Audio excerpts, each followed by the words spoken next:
Watching TV for work. How American, she thinks. Jared is correct in his assessment of Arcadia Springs. It's like some endless cosmic soap opera. Final endgame of television programming.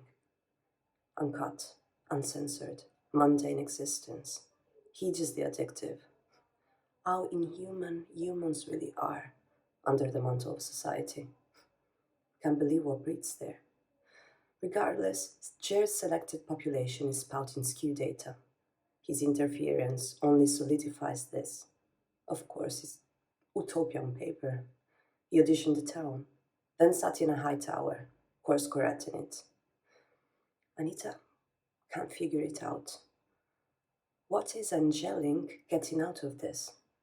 Aside from incredibly detailed holographic development, with no protections or oversight. Data capture process is highly sophisticated, breeding algorithms in the wild. Unique depth, impossible through proper channels. Anita zones in. Strangers become closer than family. It's like that when you know everybody's secrets. Divinity problems. Frank Capra and Thornton Wilder on mescaline. Wonders how her ward manages to stay so aloof and self-righteous. Then Anita remembers where she is. Something pings her tracker. Chip Jarrett, without his knowledge. He's heading into town. Unusual. Typically, he stays in his control dome. Rarely leaves, except on scheduled errands. Almost never visits town. On impulse, Anita goes down to the garage. Selection of vehicles. Diver's wardrobe. Doesn't bother with a disguise. Claims on the Harley Nightster. Snags a helmet. Sky. Tuning its indigo band. Cadmium highlights. Blend into void. Stars wash out. Warm breeze off the desert. Mammoth Delilahs. Press stroking overhead. Trolling television glare across the dust below. Distant twinkle of Arcadia. She'll do this more often, Anita decides. Streets look busy. Something going down. Anita keeps the helmet on, visor down. Even then, she's been checked out. Strangers stand out in Death Valley. Pretty sure she passed for a vagabond biker. Parks outside the drugstore, drifting with foot traffic. A fair. On a school sports field. Now Anita remembers. Townsfolk had been talking about this. Semi-regular occurrence, apparently, twice a month or something. Old school bleachers, teen couples holding hands, parents parking cars, smell of cotton candy, roasted corn. Anita recognizes people. It's a real sensation. Her holographic soap opera made manifest. Watched that football player masturbate this morning over an image of a pot plant. The true, banal faces of civilization. Big marquee, handicraft market, homemade preserves, fresh produce, live music somewhere, acoustic guitars, choral singing, orbital tents and stalls, paper lanterns gloaming prettily against the dusk, crickets in irrigated turf. Anita checks the tracker. Jared's in a sideshow tent, edge of the field, small, can-striped, with a very long queue. Anita makes out a sign. Merlo, the fortune teller. The fuck, she mutters. No mention of a Merlo in her briefing. Without the tracker, she would have missed it. Joining the line, Anita eavesdrops.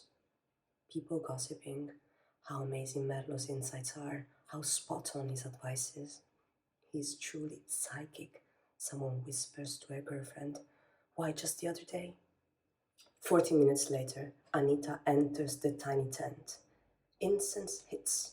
Some mysterious retro soundtrack. Jared in a turban, fake beard and crimson velvet robe, sitting before a crystal ball. Anita removes her helmet. Oh my God, he gasps. How did... I get it. She nods, sitting across. I was wondering why you got off on, drowning in secrets every day. But you're not even interested in perversion.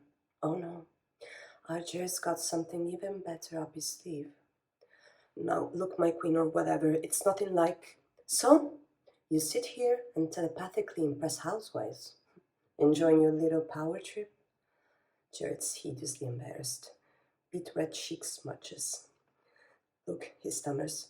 It's a covert delivery system for information and.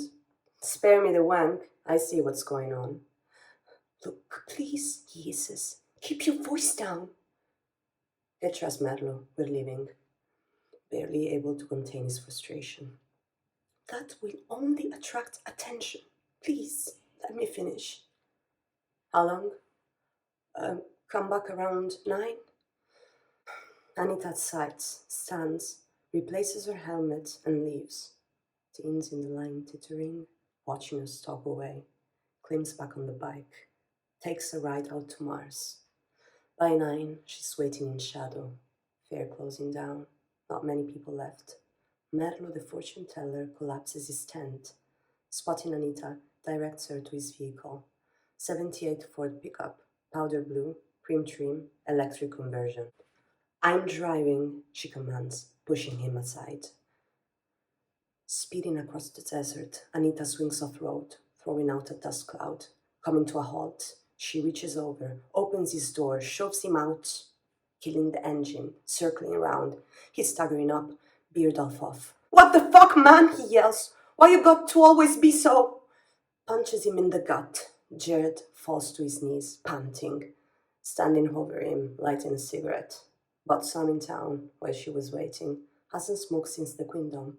Already ported back down. What did you say? She asks, quietly.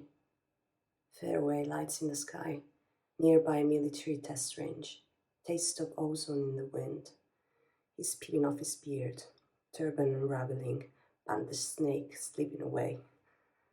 Nothing, my queen, he pants, staying down. Nudges his jaw up roughly with a padded knee. Eyes all black and glinting. Can still make them out. Get bored in your TV dome, do you? She smokes. Tries to turn his head away. Grabbing product heavy hair, she twists it back. Oh, okay, I do. That what you want to hear? He pleads. You're putting the whole operation at risk. He's staring into darkness. I guess, he admits. But does this really jeopardize my... Heaves him roughly to his feet, feeling hair rip. Jared lets out a yelp. He's pushed against the truck, tripping on his robe, almost falling. She comes up close, grabbing a handful of crotch. There's other ways to have fun. His eyes are wide and staring. Strange, she thinks.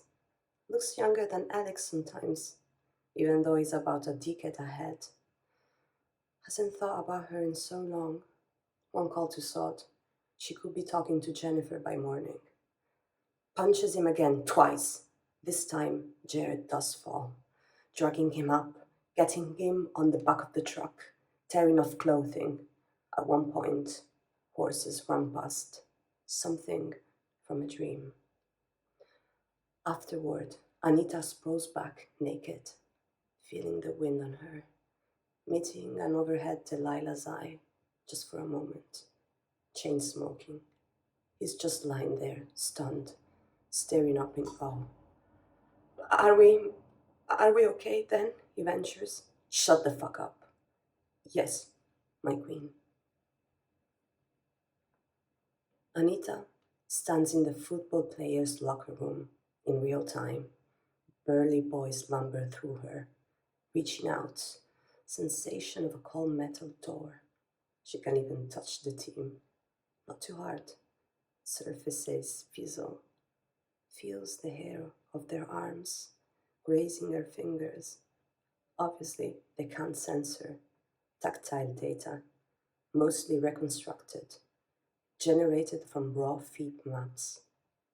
Close enough though.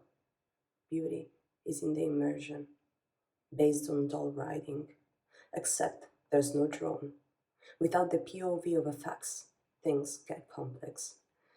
Jared's team building skills, that kind of CEO entrepreneur.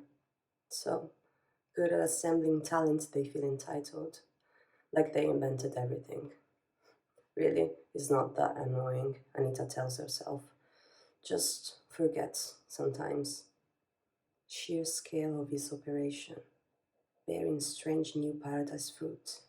Every surface, every interior, every exterior within the snow globe of the town, even the airspace, carpeted with capture, built in from the start, macro to micro.